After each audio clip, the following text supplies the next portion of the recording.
Oye, como te contaba, hace 2 años, de hecho estamos cumpliendo 2 años, estamos de cumpleaños, hemos generado este espacio de conversación entre gente yo diría principalmente centro derecha y gente de centro izquierda, ¿eh? Tratando de acercar, tratando de entender un poco más.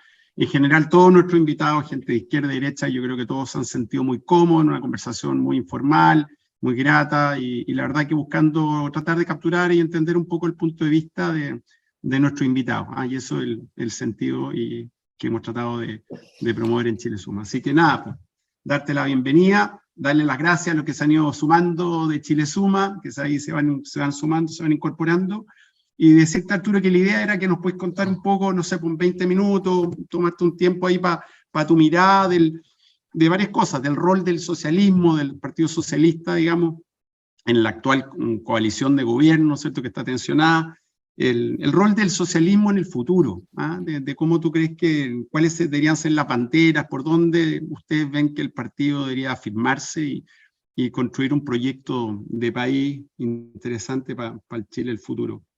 Y después hablar a lo mejor algo del tema de educación, que es tu tema más ¿no es cierto?, expertise en tu trayectoria profesional y política, y contarnos un poco tu mirada del tema de la educación, de los temas bueno, lo que está pasando con la educación pública, con el tema, la polémica que hay actual, Liceo Bicentenario, en fin. Así que todo tuyo, Arturo. Dice que gracias y ojalá que te sientas muy cómodo. Nosotros estamos muy contentos que estés con nosotros. No, gracias, Cristian. La verdad que yo acogí esta conversación en relación a las confianzas que nos tenemos. En fin, yo tengo siempre he transitado entre mundos de centro, de derecha y de izquierda, una cosa como rara, porque además toda mi familia, mi abuela me decía, como tú bien sabes, me decía que yo era su único nieto peliento, a mucha honra y orgullo en realidad. Eh, Mi hijo votó rechazo, no pude ni convencer ni a mi hijo, y nada, estoy dedicado a los temas de educación, y bueno, siempre ha sido el tema de la política una de las cosas que a mí me ha apasionado, ¿no? Desde el colegio, desde el cura Huaylan, georgiano, en fin, hasta la actualidad. Y un poco, si es que uno pudiese entregar una visión, yo creo que el momento que estamos viendo en Chile es bien complejo, es muy acelerado, ¿no? Y tiene que ver también con las tensiones que se está viviendo en el seno de nuestra sociedad. Si es que uno hace un recuento histórico, esto no es anormal, ¿eh? Porque, para que nadie se encuentre que este es el primer momento de tensión que tiene la sociedad chilena. No, no, no. La sociedad chilena, desde su acápites de ensayos constitucionales hasta la Constitución del 33 de Gaña, que, eh, que da el inicio a tres decenios, Prieto-Bulnes Montt, decenios que en los cuales finalmente la Constitución del 33 es una constitución de mucha tensión, porque también construye un exacerbado presidencialismo, y después la oligarquía representada en el Parlamento trata de restar ese presidencialismo y trata de darle más poder al Congreso. Situación que detona en la crisis del 91, la guerra civil, los dos gobiernos, o sea, un gobierno en Iquique, otro gobierno en Santiago, y la revolución, o más bien la guerra civil del 91, que fue muy cruenta y que termina con el presidente muerto, suicidado en la embajada, en la delegación de Argentina en ese momento, que es Balmaceda. Posteriormente a eso se vive esa tensión, yo diría, esa tensión de la sociedad chilena se resuelve con el León de Tarapacá en el año 25, con la nueva constitución de Alessandri el Viejo, Alessandri, ¿no? El León de Tarapacá. Y posteriormente viene la constitución del 80, y hoy día el momento de tensión que se está viviendo en Chile. Yo creo que es una tensión que tiene que ver con intereses, pero también con ciertas asimetrías que tiene el Chile desde hace mucho tiempo y que no hemos sido capaces de resolver, ¿eh?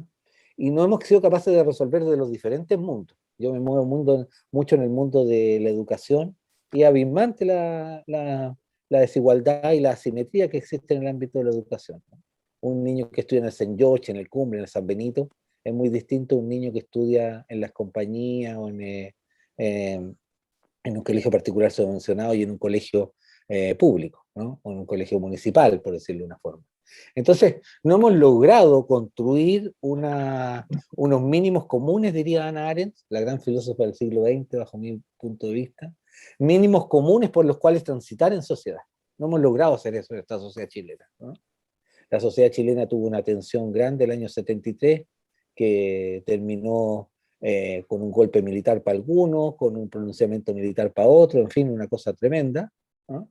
Y hoy día vuelve a tensionarse, ¿no? Después de 30 años de, entre comillas, transición a la democracia o gobierno de la concertación, o la alternancia de dos coaliciones muy,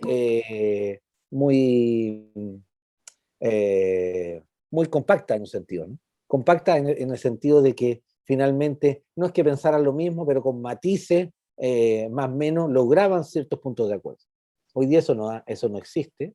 Hoy día está, a mi entender, está el nacimiento de un grupo derechamente de derecha ya, pero fascistoide, ¿no? Que es como republicano, bajo mi humilde punto de vista. Un grupo también, que el Partido de la Gente, que nadie sabe de qué va, ¿no? Pero es de sentido común. Eh, y, eh, y también anomalías como Pancho Mal y todo eso que se han tomado la agenda política de este último tiempo del proceso político, ¿no? Con un gobierno débil, con un gobierno que no logra asentarse, que no logra tomar la agenda política, que no logra asirse de los problemas de mayor ritualidad del pueblo chileno, y con un gobierno que además sufrió, o todo este sector sufrió una derrota muy fuerte el 4 de septiembre, ¿no? Una derrota bien dura, que falta tiempo para asimilar, ¿no? Que no se logra asimilar, ¿no? ¿Eso es parte de la situación chilena? Sí, pero no toda de la situación chilena, ¿no? O sea, la situación chilena también, no sé si ustedes han visto hoy día conversar con el embajador de Portugal, la situación que se ha vivido en Reino Unido, por ejemplo, viene inédito desde el punto de vista del escenario político internacional, ¿no? Y conversábamos ahí, llegamos a la conclusión que tenía que ver mucho con la situación económica, ¿no? Pero como somos chilenos, radiquémonos en Chile, y yo creo que es de difícil pronóstico el Chile actual, ¿no? Es de difícil de canalización de estas tensiones, ¿no? No tenemos manera de canalizar las tensiones, ¿no? Tenemos hoy día además una negociación acerca de qué hacer con la cuestión constituyente, que eh, no digo la cuestión constituyente desde el punto de vista peyorativo, lo digo desde la cuestión constituyente, ¿no? Que se ha transformado en un hecho, en un hito, ¿no? Porque no se logra sobrepasar la Constitución del 80, eh, pero tampoco hay una aceptación democrática de que se vaya a sobrepasar. Entonces, tenemos el plebiscito de entrada de 80-20, ¿no? Eh, pero también eso tiene sus bemoles. Y para adelante, bueno, ¿qué hacer? ¿No? La pregunta es, yo le hacía el otro día en la Comisión Política del Partido Socialista, lo primero es que nosotros tenemos que asimilar que yo, como buen profesor de historia, me voy a la fuente. En ninguna parte los derrotados le imponen las reglas de la paz a los triunfadores. Eso no existe. Ni en el Tratado de Versalles, ni en la Primera ni en la Segunda Guerra Mundial, ni en el Renacimiento, ni en Atila, en el Rey de los Hunos, nunca existió aquello, ¿no? Más bien, los que ganan son los que ponen las reglas de la paz, ¿no? Y lo segundo que yo observo también es que, que es lo verdaderamente democrático, ¿no? Es completa y absolutamente democrática una constitución escrita por 100 o 155 personas, o lo que se ha venido en decir ahora, ¿no? Necesitamos expertos, como si es que en la constituyente anterior no lo hubiese habido. Si es que usted cuenta los expertos, hay más de 20 expertos en la constituyente anterior. O sea, el experto no te da la condición de que vas a hacer una cosa que vaya a ser aceptada por el soberano, por decirlo de una manera, ¿no? O también, ¿no? ¿Qué es lo que hace que el texto constitucional sea democrático? ¿No? Lo digo de otra manera. ¿Qué es lo que hace que uno diga que la Constitución del 80 no es democrática. Su origen en los expertos, ¿no? Su origen desde nacido en una dictadura, como uno pudiese señalar, donde están los tres poderes del Estado juntos y que por lo tanto no era una democracia, o el no tener un plebiscito con todas las garantías del el plebiscito que supuestamente al soberano la legitima o no. Y es una pregunta súper válida, porque uno puede tener también, mire, ¿sabe qué? Hay que armar 50 expertos, y esos 50 expertos, el parto de un nuevo texto constitucional, si no se, eh, si no se plebiscita mayoritariamente en la ciudadanía, bueno, eso no es democrático, pero si se plebiscita, sí pudiese uno también tener un razonable punto de vista de que sí es democrático, ¿no? Esos son bemoles, bola a la raya desde el punto de vista de este proceso. Nosotros hemos dicho como socialistas que lo más democrático es tener una asamblea constituyente, ¿no? Elegida por todas y todos, ¿no? Y que dé consistencia a un nuevo texto constitucional, que lo que se dirimió el 4 de septiembre es el rechazo a ese texto constitucional, no que no hubiese existido una nueva constitución.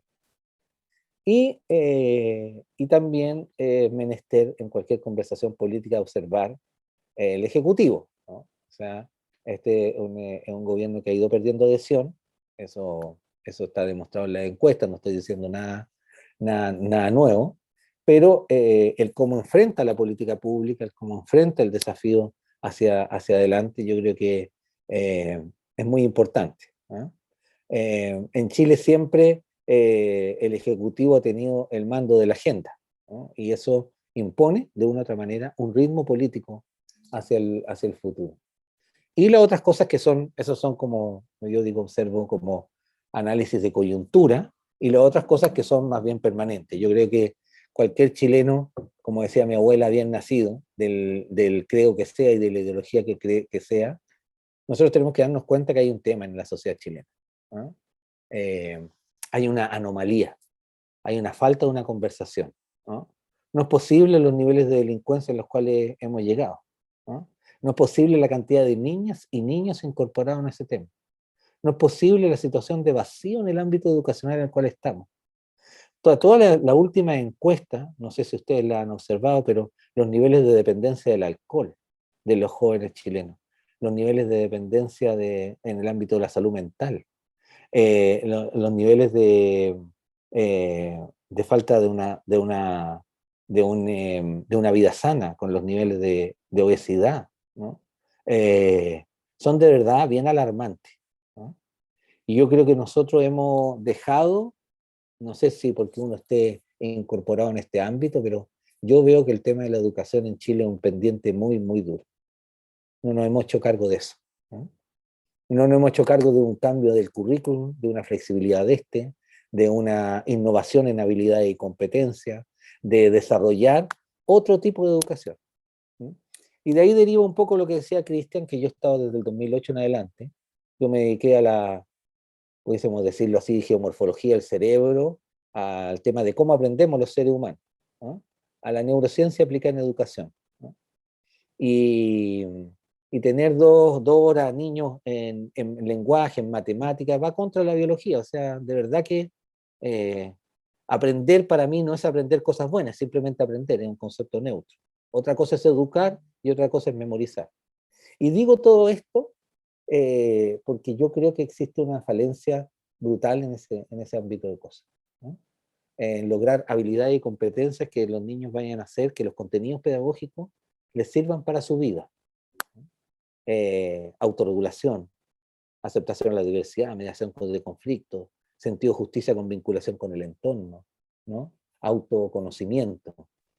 Esas son habilidades y competencias que hoy día esta sociedad no tiene. Y no tiene porque no se han enseñado, ¿no? Entonces yo creo que tenemos una deuda. Si es que hay una constante que yo veo que desde el siglo XX, desde lo que ocurrió desde los gobiernos radicales en adelante, que fue la alfabetización y la masificación de la educación, bueno, después hay una constante de calidad de esta educación que realmente es abismante, ¿no? Es abismante la diferencia, ¿no? Y eso yo creo que contribuye a una asimetría que es muy dura en nuestra sociedad, ¿no? Hay sectores en la sociedad que no se entienden, hay etos, como diría mi profesor de griego, que no se conjugan. Entonces, algunas veces alguien se pregunta, pero bueno, pero ¿cómo pasa esto? Bueno, pasa porque hay lugares donde eh, no hay nada, hay ausencia de todo, ¿no? Y dentro de estos ámbitos educacionales aún más. Y ese es como mi área de investigación y de trabajo, ¿ah? Y desde la política, yo creo que desde el punto de vista de la percepción historiográfica y también de la actualidad, eh, es lo que yo he tratado de esbozar, digamos. Una cosa, un planteamiento, digamos, táctico, un planteamiento de coyuntura y otro más bien estratégico. Yo creo que en eso nosotros estamos en un pendiente muy, muy grande. Yo lo veo con mucha gravedad, ¿ah? Lo veo porque lo observo en las conversaciones, lo observo en la ausencia, lo observo en la falta de conocimiento, en la falta de comprensión, en la absoluta indolencia en algunos lugares, ¿no? Y claro, ahí uno cae en la cosa de los liceos bicentenarios, ¿te fijas tú? Ahí uno cae en la cosa de, de, de la educación propiamente tal, ¿no? No sé si ustedes observaron un momento que habían algunos que querían terminar con la historia, otros terminar con la filosofía. O sea, el sistema de pensamiento crítico elaborado durante todo el siglo XX, eh, al parecer no del ancho en esta nueva visión de sociedad o en esta nueva lógica de sociedad, ¿no? De redes, de, de redes, de tecnología, en fin. Esos son como mis dos áreas. Y en el ámbito del partido, bueno, estamos en lo que estamos, tratando de hacer que esto flote, pues, esa es la verdad, pues. O sea, la coyuntura política te absorbe en una dinámica no menor, ¿ah? Es muy dura la dinámica porque no tienes ni mayoría en el Parlamento, ni en ninguna de las dos cámaras. Tienes nosotros llamamos un conglomerado, que es finalmente la coalición de gobierno, que no es una coalición, que está por un lado Pro Dignidad y por el otro lado está Socialismo Democrático. Ustedes ven las declaraciones que hay para allá y para acá. Es difícil de administrar este tiempo político, ¿ah? Por ahí me quedo, Cristian, para Oye, no tomarme la súper, palabra. muchas gracias. Te quiero un punto más que puedas desarrollar y después vamos al bloque como de preguntas y todo. Que nos sorprendió en grupo que tuvimos una conversación en Chile Suma, la declaración, de hecho, que tú de hecho me reenviaste de la declaración pública del Partido Socialista. Y la voy a leer porque no todos la vieron, probablemente, Arturo, que tú hiciste la conferencia, hecho ahí junto a Camilo Escalón y la Paulina Bodanovich, y nos sorprendió. Entonces te quería, si nos puedes contar un poquito más, pero voy a leer el párrafo, un par de los puntos, fueron 5 puntos, pero lo quiero comentar. Dice, mira, el PS deplora el vandalismo del lumpen y del ultrismo que solo lleva agua al molino de los grupos ultraconservadores que pretenden el fracaso del presidente Boric. Y dice, y al igual que en ocasiones históricas pasadas, el desgobierno, los saqueos y la destrucción de comercios, farmacias y pequeñas empresas sirven a los enemigos de la reforma y del avance del país. Te quería preguntar, ¿cuán difícil fue esta declaración o si fue difícil en la interna, digamos? Lo digo porque como a varios como que sorprendió un poquito la firmeza, incluso después hay un tema sobre Jadwe, pero para no irme tan lejos, digamos. Es una declaración que sacó la mesa el partido y yo propuse que hiciéramos una conferencia de prensa, la cual la hicimos, porque yo creo que hay que diferenciarse, ¿no? O sea, yo al menos no estoy disponible a aplaudir lo que a mi entender es no aplaudible. O sea, cuando uno trabaja en una población, cuando uno trabaja en un lugar eh, alejado de la luz, como diría Alten, ¿no? Alejado del centro, uno se da cuenta que la gente no pide carabineros en las calles, pide militares. El narcotráfico se ha tomado las poblaciones en nuestro país, vastos sectores de la sociedad y la delincuencia también. Entonces lo que se vivía en un momento no era, yo reivindico la manifestación política, por cierto, ¿no? y reivindico la manifestación pacífica y política de cuando uno no está a favor o quiere expresar una idea. Lo que no reivindico es la delincuencia, ni me voy a poner a aplaudir a los delincuentes asociados con el narco que se hacen cargo de vandalizar una ciudad, ¿no? Y yo creo que el Partido Socialista entiende eso, ¿no? Y por eso se dio esta declaración. Nosotros no estamos disponibles a decir que es aceptable la delincuencia si nosotros lo vivimos a diario. O sea, todos estamos con una suerte de inseguridad muy fuerte, ¿no? Y eso a nuestros mismos militantes les ocurre. O sea, había un militante nuestro que salió en las últimas noticias diciendo nuevamente me saquearon. Y él es del sector de Plaza Italia, ¿no? El militante nuestro, el militante socialista. O, por ejemplo, lo que ha ocurrido con otros militantes que tienen unas pequeñas luquitas en unas cabañitas para poder para poder arrendarla en verano, en fin de semana largo, y se le incendian en la Araucanía. Eso no tiene que ver con un derecho reivindicatorio de tal o cual opinión política o manifestación sobre mis intereses.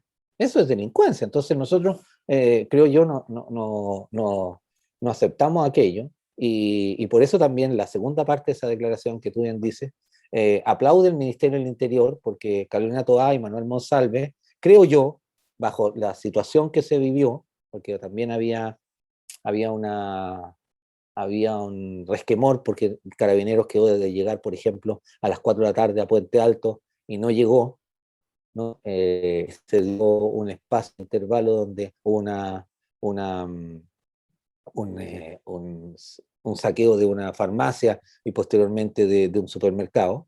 Pero creo yo que tanto Manuel como la Carolina fueron capaces eh, de, de imponer un orden de una situación que se observaba aún mucho más lumpenizada el 18 de octubre en la calle. Entonces, yo soy de los que cree que el Partido Socialista no tiene que tener ningún tipo de vergüenza al señalar esto, ¿no? Que eso es justamente estar al lado de la sociedad, que requiere de una u otra manera mínimos comunes para poder transitar y no devorarnos entre nosotros mismos. O sea, aquí no puede imperar la ley de la selva.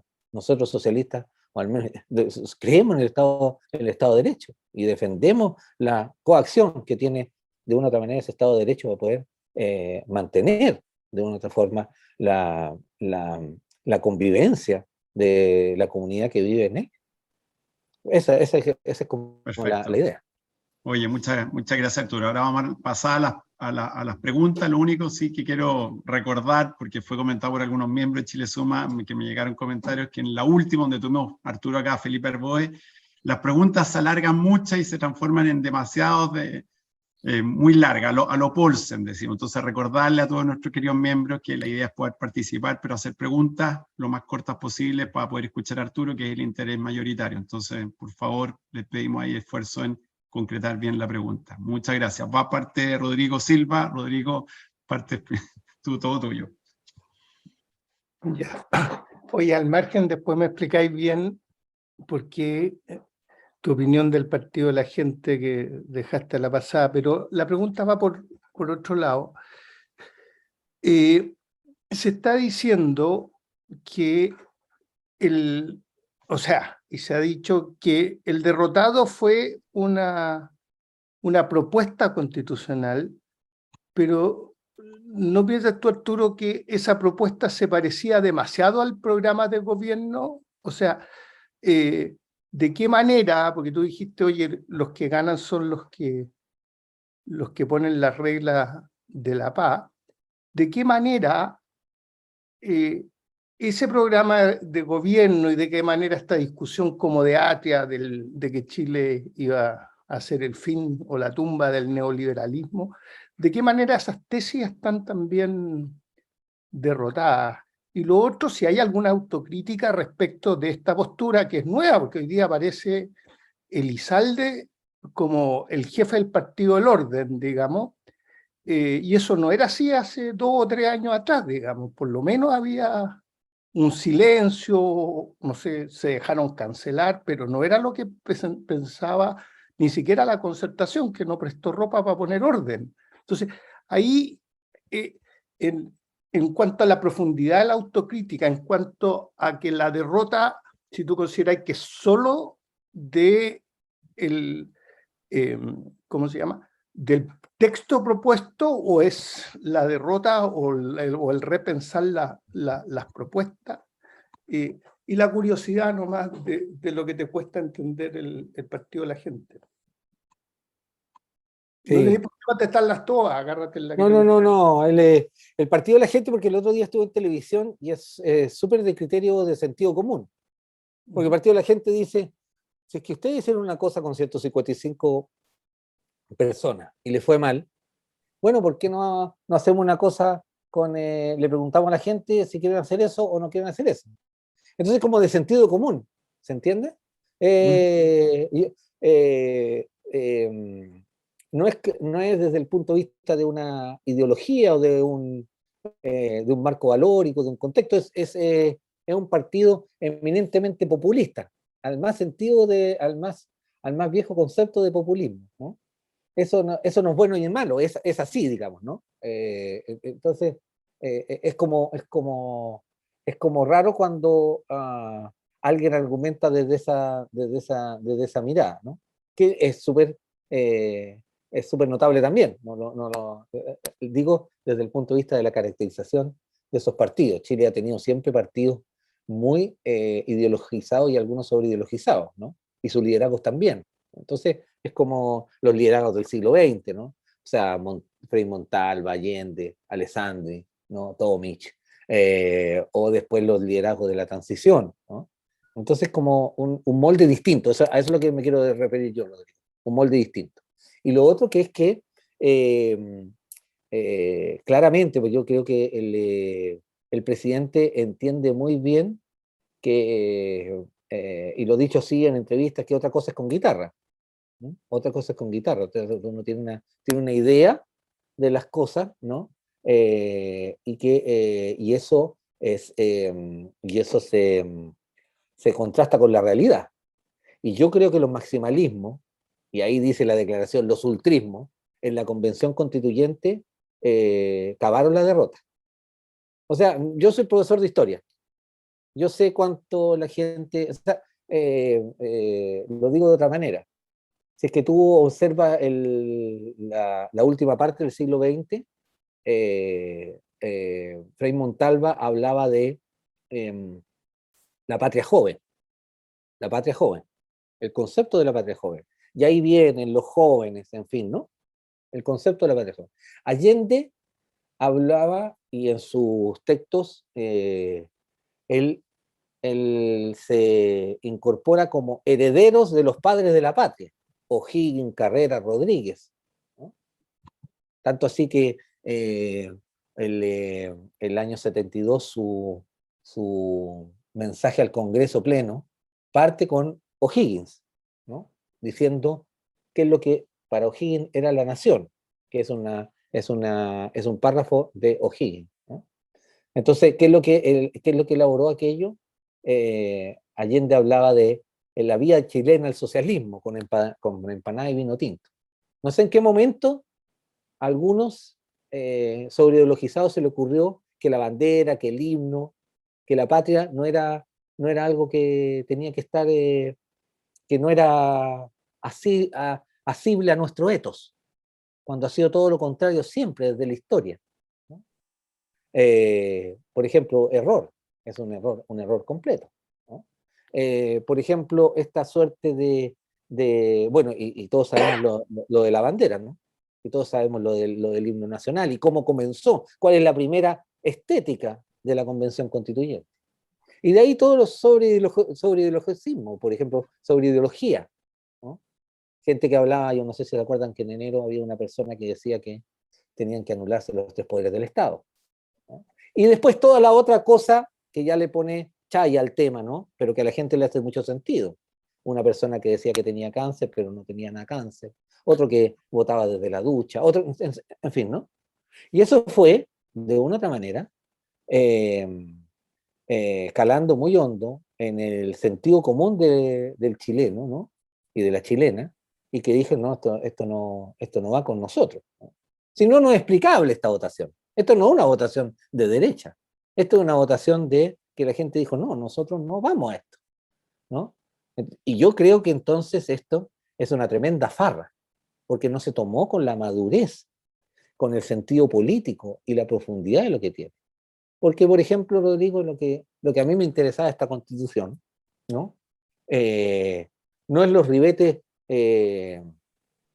sobreideologizados de algunos. Yo quería discutir en esta constitución, que yo creo que el meollo de la discusión de esta sociedad, es qué rol le cabe al Estado. Yo creo que el Estado subsidiario tiene que terminar y tiene que ir a un Estado social y democrático de derecho, por ejemplo, ¿no? Y eso, los sectores más de izquierda, en su primer momento lo votaron en contra. Votaron en contra del Estado social y democrático de derecho. ¿Por qué? Porque su radicalidad los lleva a razonar de otra forma, ¿no? Entonces, yo creo que también los socialistas, las y los socialistas, y uno mismo, también tiene sus límites. O sea, uno no puede estar ya en contra de lo que cree, ¿no? Una cosa es acomodarse, una cosa es ser flexible, pero uno ya no puede estar en contra de lo que uno cree. O sea, yo no tengo esa vocación de anulación del otro, ¿no? Y de creer que los otros, sean de derecha, centro, izquierda, en fin, son engendros del demonio, enemigos, ¿no? Yo nunca hablo que en Chile, por ejemplo, tenemos enemigos. Tengo adversarios políticos, en fin, tengo discusiones, ¿no? Pero no son mis enemigos. Entonces, esta visión sobre ideologizada, yo creo que hizo capotar la constituyente, y que el sentido común fue por otro lado, si no, no puede explicar lo que votó la gente.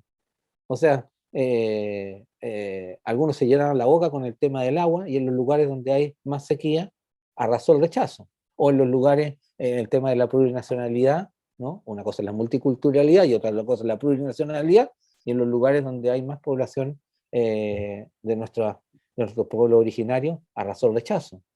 Entonces, hay una evidencia Arturo, perdona, que es eso, distinta. pero va a seguir con la pregunta, Rodrigo, solo a lo mejor era en la disociación entre el texto constitucional y el programa de gobierno de Boric. ¿Qué tan parejos te parecen y qué tanto debería cambiar el programa, dado que el programa se parece mucho o se parecía un poco al texto? No sé si tú opinas si se O sea, parece. yo creo que, por ejemplo, ustedes lo han visto, no sé si vieron la noticia, yo salí de hacer clase y vi la noticia que el TPP-11 va a ser aprobado sin las 6 letters de aquí a fin de año. O sea, el presidente de la República, observo yo, que entiende que tiene que aprobar el TPP-11, porque estamos en una situación muy compleja desde el punto de vista económico, ¿no? Y los ribetes que se le ponen a aquello, insisto, otra cosa es con guitarra, ¿no? Entonces yo creo que ha ido variando claramente la postura del presidente. Creo que hay ciertos puntos de diferencia con la coalición, eso es evidente, ¿no? O sea, yo no puedo estar en acuerdo, como lo dije además en televisión, no puedo estar de acuerdo con un embajador en España que dice que los 30 años han sido de miseria, y la ministra del Interior es Carolina Toá, y la de las Expresses es nuestra compañera Analia Uriarte. O sea, no es congruente aquello. Y además porque tampoco creo que los 30 años de la concertación hayan sido todo este eslogan fácil que se dijo, no son 30 pesos, sino son 30 años, porque además creo que hubo una lectura equivocada de lo que fue el 18 y 19 de octubre. Habían algunos que creían que estábamos a puerta de la revolución socialista, y eso no es así. Más bien es la irrupción de ciertas capas, de que ciertas capas medias a más acceso, ¿no? Y a mejores condiciones y mejor calidad, ¿no? Bueno, Y ciertos Ángela, elementos. a ver si En le fin. damos a Ángela para que Disculpen si me pregunte. extiendo, me No, cortan está nomás. bien eso, No hay pero ahí problema. va a darle. Ángela, todo tuyo. Hola Arturo, un gusto, de verdad súper contenta de que estés acá. Eh, Hoy día no existe mucho la oportunidad de hablar con personas que de alguna manera pensamos un poco distinto, no en el fin que perseguimos, en los caminos que probablemente nos nos lleven a ese fin. Yo te tenía una pregunta que era cómo te sientes en tu coalición, que de alguna manera la has respondido. Y en ese contexto yo quiero plantearte lo siguiente. Vimos un mundo político durante los últimos, diría yo, 10 años, bien desvinculado de la gente, centro izquierda, centro derecha, en general. Yo lo describo como que lo pasaban súper bien tirándose piedrazos en el Congreso. Eso es lo que uno veía. Hoy día veo a la clase política súper inserta en el tema de la Constitución. Sin embargo, hoy día creo que nuestro Chile tiene coyunturas terribles, que son el problema económico con una alta inflación, un decrecimiento que en definitiva se va a traducir en menos empleo y más pobreza. Y veo a la clase política súper enfocada, y estoy hablando del gobierno y de los políticos en el tema de la Constitución, donde no tengo claro hoy día, te lo digo de verdad, si es lo que le preocupa a la gente. Entonces, si yo digo, políticos desconectados hace poco tiempo, con la gente siguen desconectados, ¿quién se está preocupando de ellos? Eso es un poco mi pregunta. Sí, ese es un dilema. Yo creo que el cuerpo político en su conjunto está preocupado yo creo que más que de la constituyente o la nueva constitución es cómo dirime el conflicto. No se encuentra la forma de dirimir el conflicto. Ok, Porque y te hay lo... que dirimir el conflicto, ¿no? Porque, porque, eh, porque, ¿qué es lo que ocurre? A ver,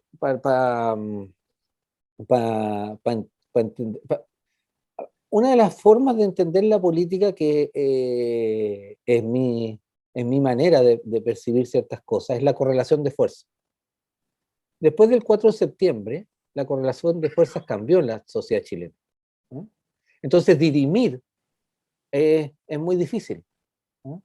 ¿Por qué? Porque tú tienes un gobierno que tuvo una derrota, ¿no? Otra cosa es lo que uno diga, en fin. Entonces, ¿cómo? Es muy difícil aquello. Decía por ahí un personaje que en cualquier parte del mundo a alguien le pasa algo así y dimite. O sea, yo no sé si ustedes han visto lo que ocurre en el Reino Unido. O sea, eso es lo que ocurre bajo un sistema político distinto. El Estado chileno sigue siendo lo suficientemente fuerte como para mantener, ¿no? Lo mismo le pasó a Piñera, o también desde el punto de vista de lo que ocurrió en ese momento, ¿no? Entonces, ¿cómo se dirime el conflicto? Ese es el punto, ¿no? Porque Pero, tenemos puntos de vista distintos. Ahora, pero es como la caverna de las imágenes, diría Platón, ocurre una necesidad permanente de la gente, que yo creo que está como mirando, como y estos que están hablando, porque lo que dicen las encuestas es que cada vez más le interesa menos y cada vez más lo que le interesa es como parar la olla, el tema de la delincuencia y todo aquello, y eso está en un punto de acefalía, ¿no? Lo cual es muy peligroso también. es ¿Por qué? terrible. Porque la política pública está ausente en ese ámbito. Y eso es muy Hay que peligroso. construirla. Claro, pero eso es muy peligroso. ¿Sí? O sea, el Estado no puede estar paralizado. Por ejemplo, ante esta crisis económica, un Estado que esté paralizado no da empleo, en fin, no genera una suerte de dinamismo en la precaria economía que tenemos. Entonces eso es muy Tú, sa- delicado. tú sabes que la inversión minera en Chile ha decrecido un 30%, mientras que en Perú ha aumentado un 40%. Nuestros proyectos de inversión con problemas probablemente medioambientales, pero no puede ser que el 100% se detenga. De verdad, el próximo año va a ser muy duro para la gente. Entonces, yo creo que los políticos tienen que tomar conciencia, y aquí termino, de que hay que darle un giro a esta cuestión. Mm. Sí, yo comparto ese punto. Gracias. No, gracias a ti. Bueno, Arturo, Tú has hablado de educación y yo quiero recordar 3 eventos que han sido, yo creo, bastante lamentables. Primero, la, no sé si destrucción, pero una disminución, un ataque que fue bastante profundo hacia la educación particular subvencionada, que se llevó a cabo en el gobierno de Michelle Bachelet, encabezada por Izaguirre. Ahora hay una investigación contra los liceos bicentenarios. Tú dices que la educación es un pendiente, pero ¿cómo es posible, no es cierto, que mientras no se construya una educación pública de buen nivel, desarrollada, se parta por mellar, bajar aquellas fórmulas educacionales que están dando algunos resultados algo mejores? ¿Cuál podía ser la intención? Tú eres un hombre que ha estado cercano a la administración pública, tú sabes que todas las políticas le toman a veces décadas a implementarse adecuadamente y tienen buenos resultados. ¿Cuál era el sentido de haber partido sacándole los patines a aquellas que andaban mejor? Entonces hoy día estamos enfrentándonos a otro ataque que es como ideológico, en mi opinión, hacia los liceos bicentenarios que fueron impulsados por Piñera y por Lavín en su momento y que hoy día muestran buenos resultados, buena infraestructura, accionarios algo más eficientes, con proyectos educativos más interesantes, más modernos, con profesorados más nuevos, no algunos que están enquistados ahí en la educación pública. Eso, si puedes tú Sí, reflexionar sobre sí, eso. tengo una reflexión sobre ese punto. Mira, yo creo que la bajada en el ámbito de los particulares subvencionados fue un completo error. No era ese el sentido de la reforma. Y para ir al tiro del grano, yo creo en el ámbito de lo que ocurrió en los liceos bicentenarios. Dijo el ministro que no se iban a tocar y todo aquello. Yo soy de los que estoy en desacuerdo con juntar a los buenos en una parte y a los malos en otra. ¿Ah? Creo que los liceos bicentenarios cumplían un rol. A la gente, dicho sea de paso, Julio, le encantan los liceos bicentenarios. Yo te digo que yo hago clases en la pública y lo único que quieren las mamás es llegar a que sus hijos se vayan al liceo bicentenario de su comuna. Esa es la verdad, ¿no? Y toda mi explicación teórica se va al tacho porque yo les digo, pero no es la esencia de la educación tener a los buenos en una parte y a los malos en otra, ¿no? La educación, como la vida, nos junta a todos, grandes, chicos, buenos para las matemáticas, malos para las matemáticas, en fin, ¿no? Entiendo que es la consecución de lograr mejor calidad educativa para los niños y las niñas, que ese es el trasfondo que las mamás y los papás a uno le dicen. O sea, profe, está bien toda su explicación, pero yo quiero que mi hijo vaya al liceo bicentenario porque es el mejor, entre comillas, de la comuna, ¿se entiende? Entonces, yo creo que la lógica del liceo bicentenario, yo la criticaba desde ese punto de vista, es decir, ¿sabe qué? A ver, era como lo que era el Instituto Nacional, ¿no? Entonces, por una serie de selecciones, al final llegaban los mejores, ¿no? Las y los mejores. Entonces, ya de esa manera, ser el farol, no sé, no me acuerdo cómo se llama, el farol iluminado de la nación, era re fácil hacerlo, ¿no? La idea era hacer educación con el que le cuesta, con el que ha tenido problemas en el entorno, con el que, en fin, ¿no? ¿Cómo no dejamos esos de lado? Yo entiendo que hay que hacer una mezcla. Ahora, lo que ha dicho el ministro de Educación, entiendo en el día de ayer, es que no va a haber un cambio en el Liceo Bicentenario. Yo creo que bajo la misma lógica de lo que yo estoy señalando acá, ¿no? Pero yo voy un poco más de fondo. Liceo Bicentenario, si no, o el tema del Instituto Nacional. O sea, pero ¿cuál es la maqueta de educación que tenemos? Y eso yo creo que es terriblemente anacrónico y vetusto. O sea, nosotros no estamos comprendiendo por dónde está transitando la sociedad y por dónde están ocurriendo las cosas en la sociedad, ¿no? Nosotros le estamos, o sea, yo siempre le digo a las mamás, mire, aquí en este celular, los niños de hoy tienen más información que el presidente de Estados Unidos cuando el hombre llegó a la luna. Tienen más información. Por lo tanto, no sé, pues una vez un niño a mí me preguntó en una clase, me dijo, oiga, profe, a mí me dicen, profe Conejo, hola, profe Conejo, oiga, profe Conejo, ¿de qué está hecho el sol?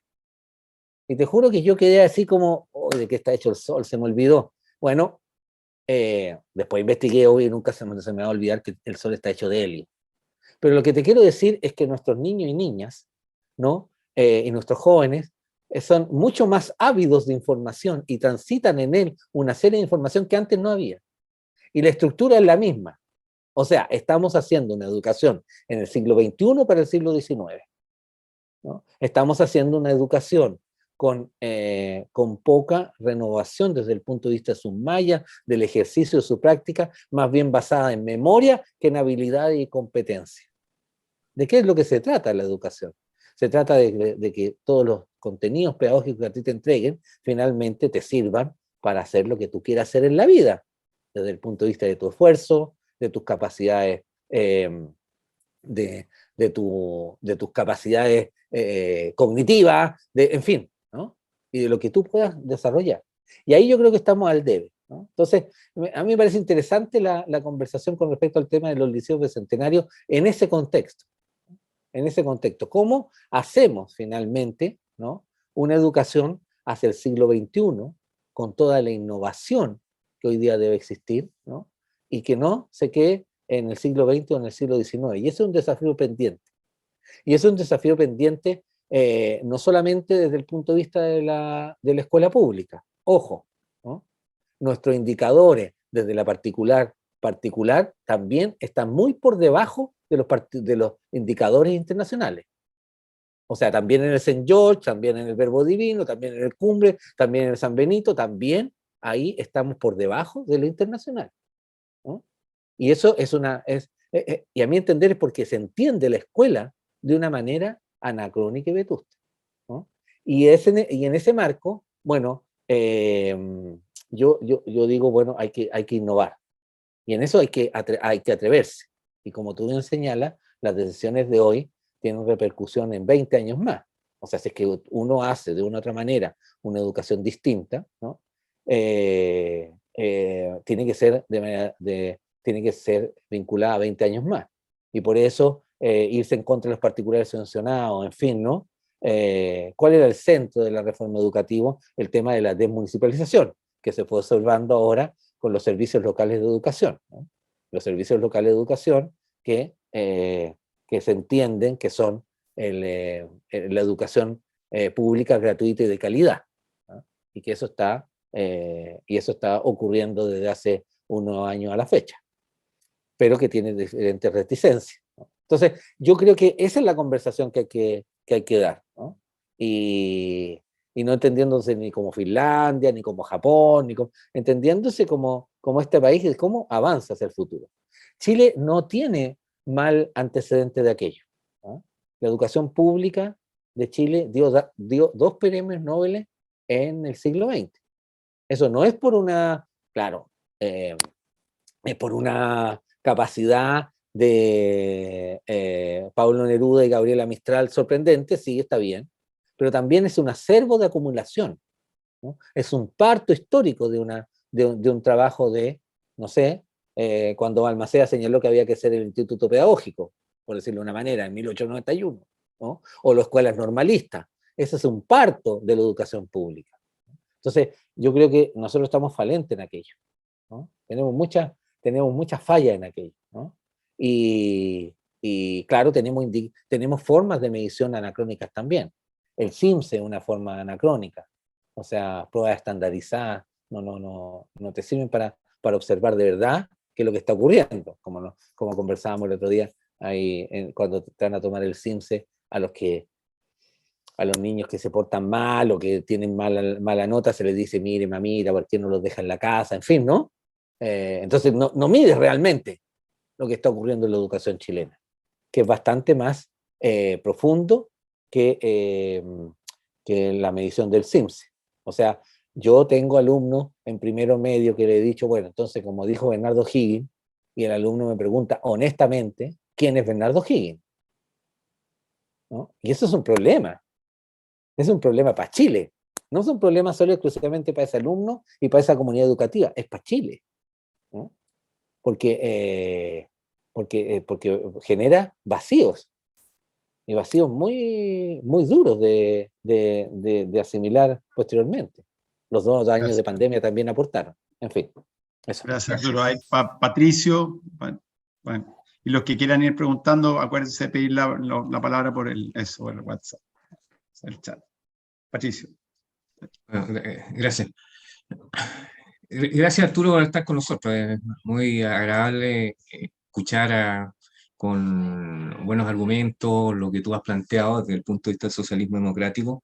Y para Chile Suma un honor tenerte acá con nosotros. Así que Gracias. comparto la bienvenida. Bueno, mi pregunta quizás no tenga una respuesta fácil, porque tú lo dijiste muy claramente, la revolución socialista no ocurrió, y lo que se ve de un punto de vista, de un contexto histórico, es que así como la Revolución Francesa hubo un 9 termidor donde los jacobinos fueron eliminados del poder prácticamente por fuerzas más moderadas, eso ocurrió un 4 de septiembre en nuestro país, o sea, la revolución no fue. Y dentro de eso, la problemática, y ustedes como socialismo democrático que están dentro del gobierno, es cómo moverse, cómo avanzar en el sentido de que obviamente no hay mayoría en el Parlamento, las encuestas no están aprobando el gobierno, pero cómo hacer entender dentro de la coalición que no es el momento de continuar. Me da la impresión por algunas declaraciones de algunos personeros del gobierno, no todos, de no continuar y no resucitar el avanzar sin transar, a quizás llegar a algo parecido, avanzar en la medida de lo posible, que en realidad es lo que la moderación del país necesita, digamos, no necesita, bueno, tenemos programa de gobierno, no tenemos la mayoría, pero lo vamos a hacer igual. Yo creo que no va por ahí el camino, y la experiencia que tiene el socialismo democrático histórico es quizás ayudar a encauzar un proceso en el cual nos permita rescatar o no perder toda la tradición republicana de la presidencia de la República y hacer que el país efectivamente avance. La pregunta sé que es complicada, porque si tuviera la solución ya lo habrían hecho, entonces es bien compleja en realidad.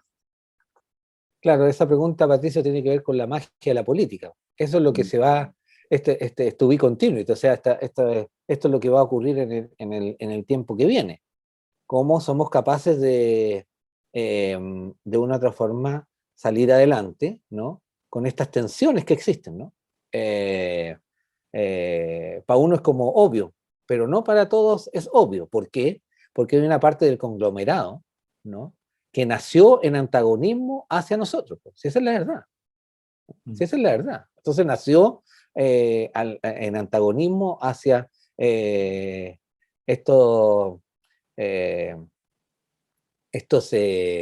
viejos decrépitos de la Concertación, que no fueron capaces de cambiar el Chile como se quería cambiar, y tuvieron que ceder ante las presiones de la derecha, y pactaron esta transición que finalmente fue una basura. ¿Se entiende? Lo pongo desde el punto de vista polarizado o casi caricaturesco, para que se entienda, ¿no? Entonces, cuando hay una generación que nace a la política, ¿no?, como lo diría Weber, hay 3 maneras de reemplazar a una generación, y la más eficiente es por el antagonismo y el desplazamiento, ¿no? Felipe González, cuando llegó a los 36 años a gobernar el Partido Socialista Obrero Español, derribó a todos los jerarcas marxistas-leninistas que tenía el Partido Socialista Obrero Español, y finalmente fue a los 37 años, gobernó España, pero los desplazó, los echó, digamos, ¿no? O sea, estas cosas, estos reemplazos no son armónicos ni de buena onda, ¿no? O cuando el Podemos nació en España, nació para desplazar al Partido Socialista Español por las mismas condiciones de lo que aquí se criticaba, ¿no? En Podemos en España no ganó, sí en Chile ganó, ¿no? Ganó Gabriel Boric, ¿no? Nosotros habiendo apoyado a Jarna Proboste, nosotros salimos quinto la primera vuelta. Y Gabriel Boric no obtuvo la mayoría. Primera identificación del plano de lo que es la correlación de fuerza. Y así entonces, la audacia de Gabriel Boric fue leer bien la segunda vuelta electoral y abrir su coalición de gobierno o abrir su coalición de apoyo, en ese momento de apoyo, para lograr, ¿no? Lograr la primera magistratura en la segunda vuelta electoral. Y por eso, bueno, fue a hablar con Carmen Frey, por eso con Ricardo Lago, en fin, fue abrir aquello, ¿no? Entonces, si es que fuera más fácil si es que todos nos entendiéramos en el mismo código, pero no todos estamos en el mismo código, ni en la misma generación. Son generaciones distintas por lo demás, ¿no? Que su percepción de la realidad, ¿no? y su mirada de las cosas es distinta. Yo creo que es una generación, yo tengo cicatrices en la cara, hachazos por aquí, cuchillazos por acá, en fin, ¿no? Pero esta es una generación que su primera derrota es el 4 de septiembre. Entonces eso cambia tu condición de mirar las cosas, ¿no? Cambia tu condición de observar esto, ¿no? Yo cuando estudiaba en la FECH, yo creía que, no sé, que íbamos a tomar el Palacio de Invierno por asalto y se iba a constituir el proyecto socialista y que finalmente Pinochet lo íbamos a juzgar y finalmente cuando uno observa la realidad es muy distinta, ¿no? Esto fue por un proceso, ¿no? Pinochet fue senador, esta cosa no fue fácil, ¿no? Y también porque uno tiene que tomar lección de la realidad chilena. Y eso inherentemente te lleva a la correlación de fuerza, ¿no? Y ese es el punto. Y ese es el punto difícil de entender, ¿no? Más cuando a nosotros la derrota de este 4 de septiembre es una derrota por las armas, no por los votos. Y eso es la pérdida de una mayoría social, ¿no? Y eso es muy duro, ¿no? Eso es muy duro porque tienes que asimilarlo en toda su dimensión, ¿no? Entre comillas, el pueblo por el cual tú hablabas opinaba distinto a lo que tú estás diciendo, ese es el punto. Y eso es muy duro, esto es una derrota muy profunda.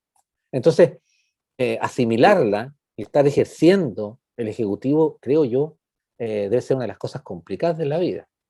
Entonces, cómo se construyen esas coaliciones, más con imagínate que después del 4 de septiembre hay como 5 partidos que se quieren inscribir, pues esto es bien loco también. Tienes a Amarillo, ha irrumpido Pancho Malo, ¿no? Yo creo que ha ayudado que Pancho Malo irrumpa en el escenario político, porque tanto Renovación como la UDI como Evópolis han dicho, bueno, nosotros no tenemos nada que ver con ellos y vamos hacia el acuerdo, ¿no? Tienes un partido demócrata que se quiere constituir. Yo estos espacios que ustedes tienen que, ¿no? Este espacio que ustedes tienen, al cual que me invita mi gran amigo Cristian Rubio, ¿no? Chile Suma, yo no los miro, no los desprecio, porque finalmente si ustedes se compactan, en fin, finalmente sacan un concejal, un diputado. O sea, esto está mucho más líquido de lo que uno cree. Y el sistema político al cual nosotros estábamos inherente acostumbrados durante el siglo XX, que era de 3/3, y que era el Partido Demócrata Cristiano, el Partido Socialista, el Partido Comunista, el PN, ¿no? El Partido Nacional, que después tuvo a la UDI Renovación. Bueno, y ese era el juego de la política, ¿no? Bueno, eso cambió. Y eso cualquiera que está en el ejercicio de la política tiene que comprenderlo así, ¿no? Bueno. Entonces, y eso es muy complicado de administrar. No tienes la bolita mágica como para dirimir. Y con personas que, insisto, pueden opinar distinto a ti. O sea, las lógicas son distintas. O sea, ¿cómo tú te explicas, Patricio, que hay una persona que es de fuera de Chile que obtuvo 1 millón de votos en la votación? Eso es bien raro, inédito en Chile. Y que todavía no está en Chile, que es París, ¿no? Bueno. Eduardo y después va el Pepo. Hola Arturo, un gusto también de tenerte con nosotros acá en Chile Suma. Lamentablemente me conecté un poco tarde para tu exposición. Sin embargo, es muy grato, digamos, escucharte y escuchar tu madurez política, porque obviamente yo te conozco desde tiempos que éramos jóvenes, ambos. Sí. ¿Ah? Y bueno, quería consultarte, a veces las preguntas se entrelazan un poco, pero el presidente Boris siempre ha manifestado como una añoranza al expresidente Salvador Allende, ¿cierto? Lo ha manifestado en diferentes oportunidades y da la sensación que de repente se empiezan a conjugar ciertas coincidencias y cosas como tú bien sabes que Allende estuvo muy supeditado, ¿cierto? A su pacto, ¿cierto? A su comité, donde el Partido Socialista formó parte, obviamente, de la Unidad Popular, ¿cierto? Y a esta especie de cogobierno, ¿cierto? Y Boric, ¿cierto? Ahora con la entrada, más aún con la entrada del socialismo democrático, ¿cierto? Efectivamente tiene una especie de cogobierno al interior, ¿cierto? Con sus coaliciones. Y a Salvador Allende se le criticó, cosa que muy bien describe el historiador Gonzalo Vial, ¿cierto?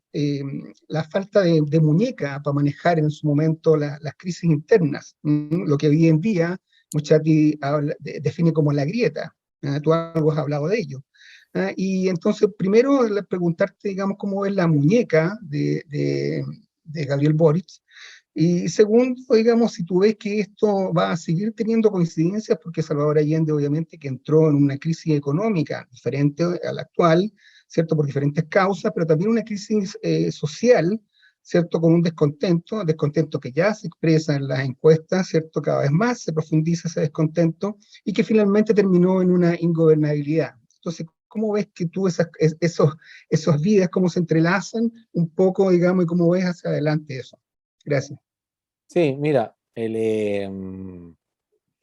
yo siempre he tenido la misma visión. Yo creo que la historia no se repite, ¿ok? Y la historia no es un proceso continuo en el tiempo ni cíclico. La historia tiene contorsiones, crisis, es como lineal algunas veces, otras veces curva, ¿no? No es, no es de permanente repetición. Por lo tanto, los procesos políticos del 70 al 73, muy distintos al proceso político actual. ¿Ah? Por sobre estemos muy cerca, ojo. ¿Ah? Uno siempre observa estos procesos como si no han pasado 50 años, uy, qué harto tiempo. No, la verdad que no es nada, ¿no? Es un abrir y cerrar de ojos en un proceso histórico, 50 años, y 100 también. Pero está muy encima, ¿no? Si algo uno ha podido observar durante el siglo XX en adelante, que ahí el único personaje de este lado de izquierda, el que tiene desarrollado tesis, es que a alguien le interesa leer, es Gabriel Salazar, Premio Nacional de Historia. ¿Ah? Es el único que ha desarrollado una tesis profunda de la oligarquización de la sociedad desde la colonia a la fecha, y por lo tanto del monopolio. Él sostiene de que nunca el pueblo ha estado en gobierno alguno, exceptuando en un tiempo exceptuando en el de Allende, pero también cooptado por los partidos políticos. En fin, desarrolla toda una tesis. Es bien interesante, ¿ah? Porque tesis como bien tú lo señalas, de Vial, de Góngora, en fin, desde el otro lado, de una mirada, entre comillas, no lo quiero decir así, pero porque tampoco no me representa el concepto, pero para que se entienda, una mirada más conservadora, ¿no?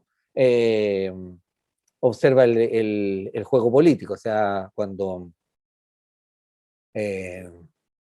no sé, pues en el cuadrilátero que se llamaba antes, ¿no? El cuadrilátero que era el cuadrilátero que tenía los gobiernos radicales, que era, de una manera, su coalición, y ellos golpeaban, y el presidente iba en el cuadrilátero, estaba como pelota de ping-pong, por decirlo de una manera, pero con golpe, ¿no? Y en ese marco de cosas, yo creo que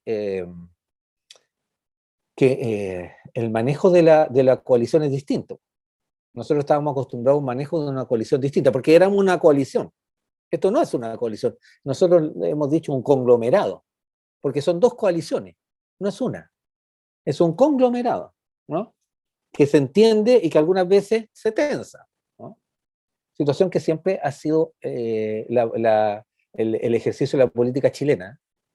Han habido pocos procesos exitosos en Chile que no ha sido por coalición. Frente Popular, Unidad Popular o la de izquierda, o la de derecha, perdón, ¿no? RN-UDI, Evópoli, en fin, ¿no? Siempre ha sido por coalición, porque no se tiene mayoría individual, ¿no? No se tiene mayoría por un solo partido, como en otros regímenes políticos. España, por ejemplo, que ya lo nombré. Dicho esto, yo creo que el proceso de gobernar con esta nueva forma es lo que ha ido variando el presidente Boric. ¿Por qué?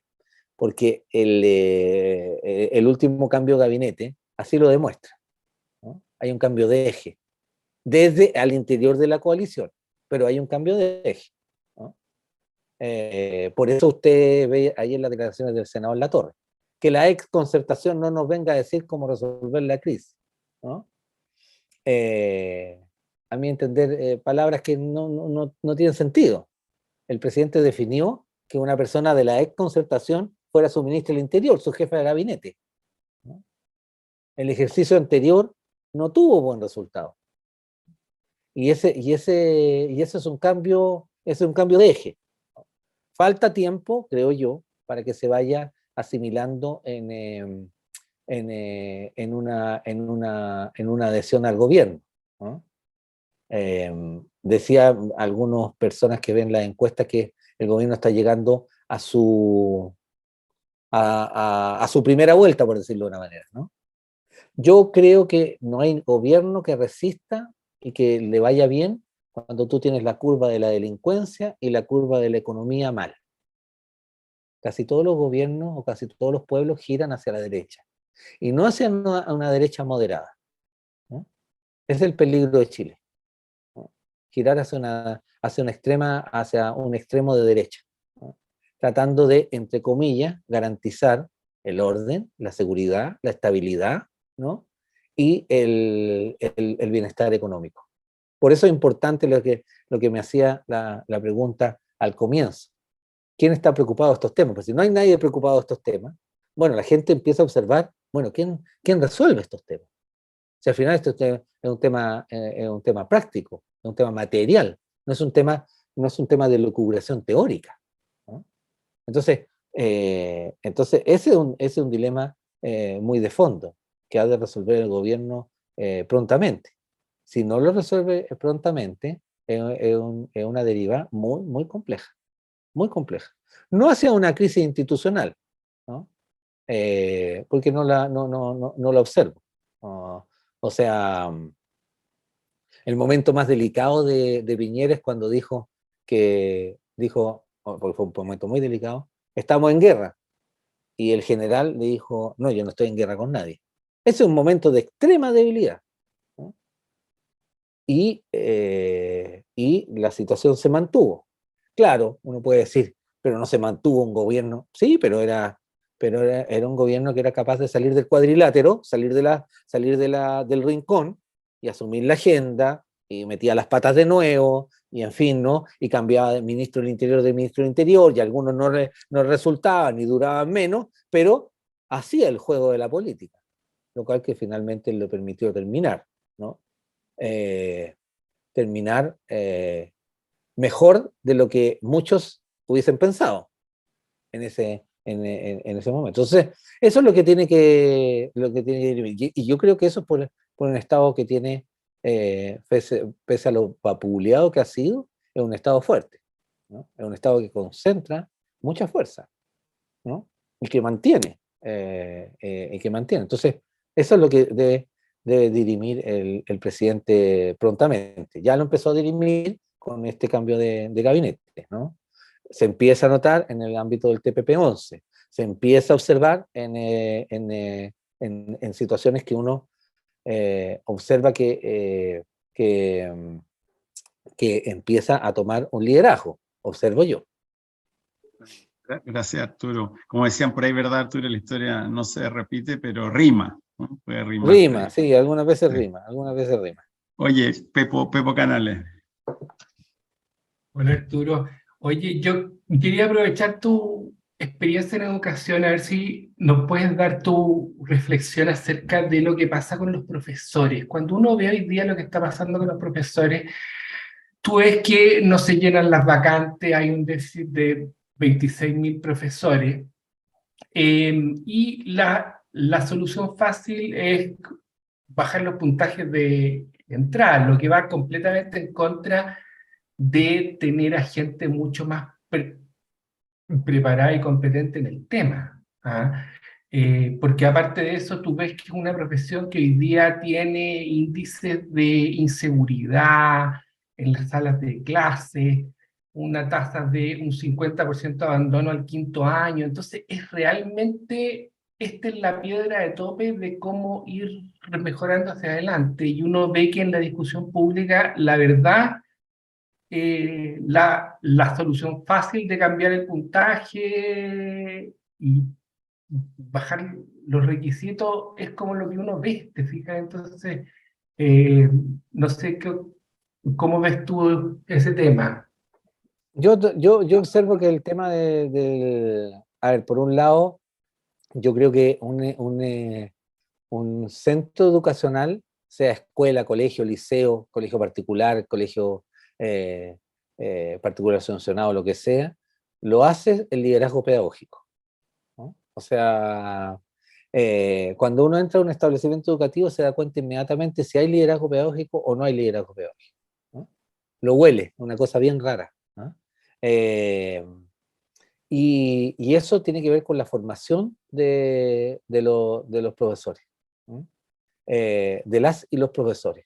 Y yo creo que, no sé, cuando yo estudié también pedagogía en el pedagógico, yo siempre alegaba que la pedagogía, ¿no? Que el pedagógico era una de las peores instituciones golpeadas por la dictadura militar y todo el tema.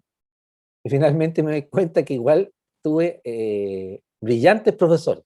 Vial fue mi profesor de Historia de Chile, ¿no? Excelentes metodólogas. Góngora, ¿no? Mi profesor de Geografía Humana y Geografía Física, ¿no? Entonces eran grandes espacios de formación, ¿no? De verdad que a uno le enseñaban la historia más que como para ser profesor, sino para la licenciatura, ¿no? Y creo yo que eso se fue perdiendo en el tiempo, ¿ah? Fue siempre mi discusión con Brunner. Mi discusión con Brunner era si es que este nacimiento de gran cantidad de universidades que no tenían el mérito académico de calidad era posible de cobijar, porque eran malas universidades, que generaban malos profesionales, que generaban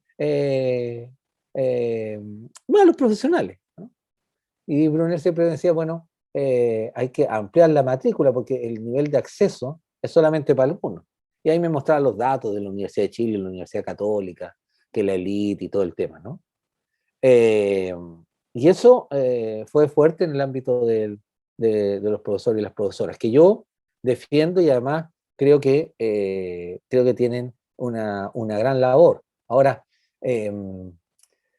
claro, tú bien dices, yo conversaba el otro día con el nuevo director de la educación pública, Jaime Bea, ¿no? Y me decía los mismos datos que me señalabas tú, que es impresionante la cantidad de ausencia de jóvenes estudiando pedagogía, que hay de verdad una baja sistemática y muy dura. Creo yo que el tema es, insisto, los niveles de éxito, de visualización de éxito en la sociedad. De hecho, el día de ayer, una sobrina me dice, oye, estaba en una conversación conmigo, yo quiero estudiar pedagogía en lenguaje, porque antes era pedagogía en castellano. Dice, no, ¿cómo es estudiar esa cuestión? No voy a ganar nada de plata, en fin. Entonces, el lenguaje del éxito, el lenguaje de el cómo tú construyes tu futuro, no está aparejado al lenguaje de la pedagogía, ¿no? Y eso es un problema y un problema mayúsculo, porque se empiezan a vaciar este oficio o esta profesión que es tan importante para la construcción de nuevas generaciones. Y eso es un problema que yo no he identificado cómo ir resolviendo, ¿no? Porque el ser profesor tiene hartas connotaciones que en el día de hoy no se toman como connotaciones importantes, ¿no? O importantes o necesarias para el desarrollo de una sociedad. No se le da prestigio, no se le da prestancia, no se le da, ¿no? Y hay mucha tensión, ¿no? Hay mucha tensión. Es decir, no, que estos profesores aquí, que estos profesores allá. También puede ser, pero es como el huevo y la gallina, ¿no? Si no le das prestancia, en fin, ¿no? Entonces, yo creo que hay que focalizar más en ese espacio. Yo me imagino que desde el punto de vista de la gestión del ministerio habrá, más que, como bien dices tú, esta cosa de bajar los porcentajes para que la gente acceda, sino eso, sino que es como tú realmente le das un valor a la profesión del profesor o profesora. Y eso está ausente, absolutamente ausente. Bien, gracias, Arturo. Julio. Una pregunta muy breve. Ayer Jorge Burgos dijo que salimos de un mal sistema electoral y caímos en uno peor. Y eso también se suma con algunas presentaciones que tuvimos acá en el periodo constituyente, René Cortázar y otros más, que decían que realmente el día que Chile se jodió fue cuando no estaban bien alineados los sistemas electorales con el sistema de gobierno. ¿Qué opinión tiene el partido y tú en el sentido, y ya ha transcurrido algún tiempo desde el cambio del sistema electoral, crees tú que es urgente modificarlo por uno que permita más gobernabilidad? Yo creo que el que permite más gobernabilidad es el acuerdo, los sentidos. O sea, los sistemas electorales, decía Clodomiro Almeida, siempre detrás de una buena idea hay alguien. A lo que me refiero yo es que los sistemas electorales son hechos en el mundo para que alguien pierda y alguien gane. No tienen no estoy de acuerdo yo con las personas que señalan que tienen una ritualidad desde el punto de vista de una adjetivización del sistema electoral. No, el sistema electoral está hecho para que alguien gane y alguien pierda, ¿no? El contenido de la sociedad, el ánimo societatis, de una u otra manera, el lograr ciertos mínimos comunes, eso es otra cosa. Y eso es lo que está en tensión, insisto yo. Se da en tensión cuando tú estás en definiendo, por ejemplo, constituciones, sí, ¿no? Y así yo te decía lo del 33, los ensayos federalistas de Gallo, en fin, ¿no? Hasta que llega a Portales, pone mano dura, ¿no? En fin, alguien dice, hace lo que tiene que hacer, otros dicen, no, este es un asesino, en fin, ya. Pero da 3 decenios. O sea, cuando hay esas tensiones en la sociedad chilena, siempre hay cuando hay ese momento en la sociedad chilena, siempre hay estas tensiones. No, pero básicamente se refiere a la atomización que se produjo incluso en un gobierno mayoritario como el de Michelle Bachelet. No hubo consensos parlamentarios que le permitieran llevar a cabo muchas cosas de su programa de gobierno. O sea, ahí... Sí, pero porque no habían... Sí, pero porque no habían consensos de otro nivel, no por el sistema político. O sea, Burgos llegó a ser ministro del Interior de la presidenta Bachelet, pensando distinto del programa de gobierno de Michelle Bachelet. Entonces, cuando tú tienes esa anomalía, se demuestra. Cuando tú tienes la anomalía de tener un embajador que dice que los 30 años son lo peor de la historia, y la ministra Toá, de ministra del Interior, esa contradicción se demuestra. No es culpa del sistema electoral, no es culpa de la atomización. Creo yo que hubo un error garrafal en la constituyente, incorporar a los independientes como si fueran partido político. Error completo, ¿no? Sistema electoral para ese momento de la constituyente, ¿no? Pero pero si tú me dices, por ejemplo, voto voluntario, voto obligatorio, no sé, por decirte una forma, ¿no? Yo siempre he estado por el voto obligatorio, por ejemplo, ¿no? Si tú me dices en relación al tema de las circunscripciones, ¿no? Voy a cometer una tropelía aquí, pero algunas de ellas están hechas con nombre y apellido también, ¿no? A eso es lo que me refiero con sistema electoral, ¿no? Y fue pactada con la derecha también. Esto fue un acuerdo. Esto no fue una arrancada de tarro de algunos, no, fue pactada. Quizás lo que en algún momento cuando uno cambia el sistema político, si es que ha de cambiarse en Chile, por el momento ya ocurrió que no, los sistemas de lista, los de sistemas de listas nacionales o listas regionales, pudiesen ser prudentes, por ejemplo, ¿no? En relación a incorporar personas que, entre comillas, los diferentes espacios políticos definen como importantes para estar en el Parlamento, o sea, Cámara de Senadores o Cámara de Diputados. Pero no le atribuyo yo al sistema electoral a ver cómo poder decirlo, una cualificación de distorsión de la política en Chile.